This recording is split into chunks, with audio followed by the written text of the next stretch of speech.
Friends, welcome to my channel bSmart ಗೃಹಿಣಿ.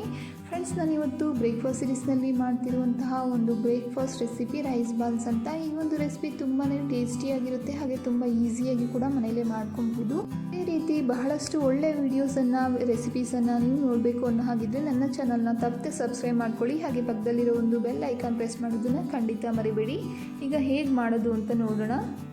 ಬಾಣಲಿ ತೊಗೊಂಡು ಅದಕ್ಕೆ 1 ಕಪ್ ಆಗುವಷ್ಟು ನಾನು ನೀರನ್ನು ಹಾಕ್ಕೊಳ್ತಿದ್ದೀನಿ. ನೀರು ಸ್ವಲ್ಪ ಕಾದ ನಂತರ ನಾವು ಇದಕ್ಕೆ ಉಪ್ಪು ಮತ್ತು ಹಾಕ್ಕೊಬೇಕಾಗುತ್ತೆ. ನಾನಿಲ್ಲಿ ಒಂದು ಅರ್ಧ ಸ್ಪೂನ್ ಆಗುವಷ್ಟು ಉಪ್ಪು ಮತ್ತು ಇನ್ನೊಂದು ಅರ್ಧ ಸ್ಪೂನ್ ಆಗುವಷ್ಟು ತುಪ್ಪ ಹಾಕ್ಕೊಳ್ತಿದ್ದೀನಿ. ತುಪ್ಪ ಹಾಕ್ತಿರುವಂಥ ಕಾರಣ ಒಂದು ಸ್ವಲ್ಪ ಚೆನ್ನಾಗಿ ಬರಲಿ, ಲಮ್ಸ್ ಇಲ್ಲದೆ ಅನ್ನೋ ಒಂದು ಕಾರಣಕ್ಕೋಸ್ಕರ ಅಷ್ಟೇ. ನೀವು ಬೇಕಿದ್ರೆ ಹಾಕ್ಕೊಬೋದು ಅಥವಾ ಸ್ಕಿಪ್ ಕೂಡ ಮಾಡ್ಕೊಬೋದು. ನೋಡಿ, ಇದು ಸ್ವಲ್ಪ ಚೆನ್ನಾಗಿ ಕಾದಿದೆ. ಈಗ ಇದನ್ನು ಒಂದು ಬಾರಿ ಚೆನ್ನಾಗಿ ತಿರುಗಿಸ್ಕೊಬೇಕಾಗುತ್ತೆ, ಉಪ್ಪು ಕರಗೋವರೆಗೂ ಕೂಡ. ಅದಾದ ನಂತರ ನಾವು ಇದಕ್ಕೆ ಒಂದು 3/4 ಬೌಲ್ ಆಗುವಷ್ಟು ಅಕ್ಕಿ ಹಿಟ್ಟನ್ನು ಕೂಡ ಹಾಕ್ಕೊಬೇಕಾಗುತ್ತೆ. ನೋಡಿ, 3/4 ಬೌಲ್ ಆಗುವಷ್ಟು ಅಕ್ಕಿ ಹಿಟ್ಟು ನೋಡ್ಕೊಂಡು ಹಾಕ್ಕೊಬೇಕಾಗುತ್ತೆ. ಇದನ್ನು ಸ್ವಲ್ಪನೇ ಆ್ಯಡ್ ಮಾಡ್ಕೊಳ್ತಾ ಇರೋಣ. ಮತ್ತು ನಾವು ಇದನ್ನು ಚೆನ್ನಾಗಿ ತಿರುಗಿಸ್ಕೊಳ್ತಾ ಇರಬೇಕು. ಕೈ ಬಿಟ್ಟರೆ ಇದು ಎಲ್ಲ ಲಮ್ಸ್ ಆಗಿಬಿಡುತ್ತೆ ಫ್ರೆಂಡ್ಸ್. ಹಾಗಾಗಿ ಚೆನ್ನಾಗಿ ಇದನ್ನು ತಿರುಗಿಸ್ಕೊಳ್ತಾನೆ ಇರಬೇಕಾಗುತ್ತೆ. ಇದನ್ನು 1 ನಿಮಿಷಗಳ ಕಾಲ ಚೆನ್ನಾಗಿ ಮಿಕ್ಸ್ ಮಾಡ್ಕೊಬೇಕು. ಮಿಕ್ಸ್ ಮಾಡ್ಕೊಂಡಿದ್ದಾದಮೇಲೆ ನಾವು ಇದಕ್ಕೆ 1-2 ಸ್ಪೂನ್ ಆಗುವಷ್ಟು ನೀರನ್ನು ಹಾಕ್ಕೊಂಡು ಒಂದು ಪ್ಲೇಟನ್ನು ಮುಚ್ಚಿ 1 ನಿಮಿಷಗಳ ಕಾಲ ಬೇಯಿಸ್ಕೊಬೇಕಾಗುತ್ತೆ. ನೋಡಿ, ಈಗ 1 ನಿಮಿಷ ಇದನ್ನು ಬೇಯಿಸ್ಕೊಂಡಿರುವಂಥದ್ದಾಗಿದೆ. ಈಗ ಇದರ ಸ್ಟವ್ ಆಫ್ ಮಾಡಿ ಇದನ್ನು ಕೆಳಗಡೆ ಇಟ್ಕೊಂಡು ಮತ್ತು ಇನ್ನೊಂದು ಬಾರಿ ಚೆನ್ನಾಗಿ ಇದನ್ನು ನಾದ್ಕೊಬೇಕಾಗುತ್ತೆ. ಬೇಕಿದ್ರೆ ನೀವು ಈಗ 1 ಸ್ಪೂನ್ ಆಗುವಷ್ಟು ತುಪ್ಪ ಕೂಡ ಹಾಕ್ಕೊಂಡು ಇದನ್ನು ಚೆನ್ನಾಗಿ ನಾದ್ಕೊಬೋದು. ಚೆನ್ನಾಗಿ ಮಿಕ್ಸ್ ಮಾಡ್ಕೊಂಡಿದ್ದಾದಮೇಲೆ ಇದನ್ನು ಸಣ್ಣ ಸಣ್ಣ ಉಂಡೆಗಳನ್ನಾಗಿ ಮಾಡ್ಕೊಬೇಕಾಗುತ್ತೆ. ಅಂದರೆ ಗೋಲಿ ಆಕಾರದಲ್ಲಿ, ಅಂದರೆ ಗೋಲಿಯಷ್ಟು ಒಂದು ಸೈಜ್ ಇರುತ್ತೆ, ಆ ಒಂದು ಆಕಾರದಲ್ಲಿ ನಾವು ಇದನ್ನು ಸಣ್ಣ ಸಣ್ಣ ಉಂಡೆಗಳನ್ನು ಮಾಡಿಕೊಂಡು ಇದನ್ನು ಒಂದು 10 ಮಿನಿಟ್ಸ್ ಆಗುವಷ್ಟು ನಾವು ಸ್ಟೀಮ್ ಕೂಡ ಮಾಡ್ಕೊಬೇಕಾಗುತ್ತೆ. ನೋಡಿ, ಇದನ್ನು ಆಲ್ರೆಡಿ ನಾನು ಎಲ್ಲನೂ ಮಾಡ್ಕೊಂಡು ಇಟ್ಕೊಂಡಿದ್ದೀನಿ. ಈ ಒಂದು ಮಾಡಿಟ್ಕೊಂಡಿರುವಂಥದ್ದನ್ನ ಸ್ಟೀಮರಲ್ಲಿ ಹಾಕಿ ಒಂದು 10 ನಿಮಿಷಗಳ ಕಾಲ ಇದನ್ನು ಸ್ಟೀಮ್ ಕೂಡ ಮಾಡ್ಕೊಬೇಕಾಗುತ್ತೆ.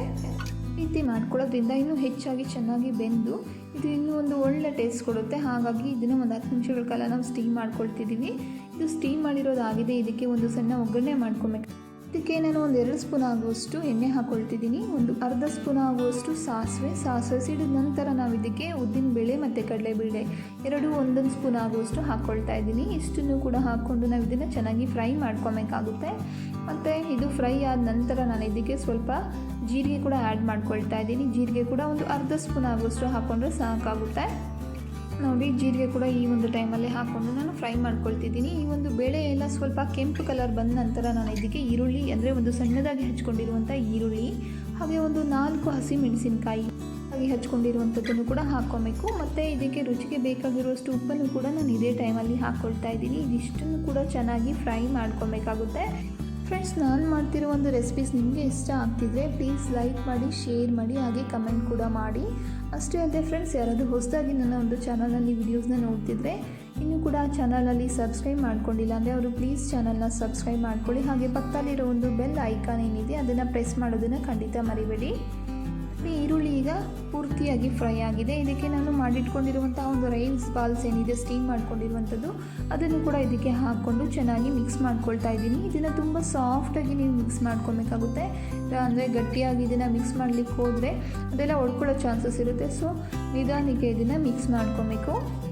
ಹಾಗೆ ಈ ಟೈಮಲ್ಲಿ ಬೇಕಿದ್ರೆ ಸ್ವಲ್ಪ ಪಲ್ಯದ ಪುಡಿ, ಆ ಥರದ ಮಸಾಲೆಗಳನ್ನು ಬೇಕಿದ್ರೆ ಆ್ಯಡ್ ಮಾಡ್ಕೊಬೋದು. ಅದು ಕೂಡ ತುಂಬಾ ಚೆನ್ನಾಗಿರುತ್ತೆ. ನಾನು ಯಾವಾಗಲೂ ಕೂಡ ಒಂದು ಪಲ್ಯದ ಪುಡಿ ಹಾಕ್ಕೊಂಡೇ ಮಾಡ್ಕೊಳ್ಳೋದು. ಇನ್ ಕೇಸ್ ನಿಮಗೆ ಪಲ್ಯದ ಪುಡಿ ಗೊತ್ತಾಗಲಿಲ್ಲ ಅನ್ನೋ ಹಾಗಿದ್ರೆ ನಾನು ಐ ಬಟನಲ್ಲಿ ಲಿಂಕ್ ಹಾಕಿರ್ತೀನಿ. ಪಲ್ಯದ ಪುಡಿ ಹೇಗೆ ಮಾಡೋದು ಅಂತ ನೀವು ಅಲ್ಲಿ ನೋಡಬಹುದು. ಒಂದು ಅರ್ಧ ಸ್ಪೂನ್ ಆಗುವಷ್ಟು ಲೆಮನ್ ಜ್ಯೂಸ್ ಮತ್ತು ಕೊತ್ತಂಬರಿ ಸೊಪ್ಪನ್ನು ಹಾಕ್ಕೊಂಡು ಈಗ ಲಾಸ್ಟಲ್ಲಿ ಮಿಕ್ಸ್ ಮಾಡ್ಕೊಳ್ತಾ ಇದ್ದೀನಿ. ನೋಡಿ, ಈಗ ತುಂಬಾ ರುಚಿಯಾಗಿರುವಂತಹ ಹಾಗೆ ಹೆಲ್ದಿನೂ ಕೂಡ ಆಗಿರುವಂತಹ ಒಂದು ರೈಸ್ ಬಾಲ್ಸ್ ರೆಡಿಯಾಗಿದೆ. ಫ್ರೆಂಡ್ಸ್, ನಿಮಗೆ ಈ ಒಂದು ವಿಡಿಯೋ ಖಂಡಿತ ಇಷ್ಟ ಆಗಿದೆ ಅಂತ ಅಂದ್ಕೊಂಡಿದ್ದೀನಿ. ಇಷ್ಟ ಆಗಿದ್ರೆ ಪ್ಲೀಸ್ ಲೈಕ್ ಮಾಡಿ, ಶೇರ್ ಮಾಡಿ, ಕಮೆಂಟ್ ಮಾಡಿ. Thank you so much for watching my video.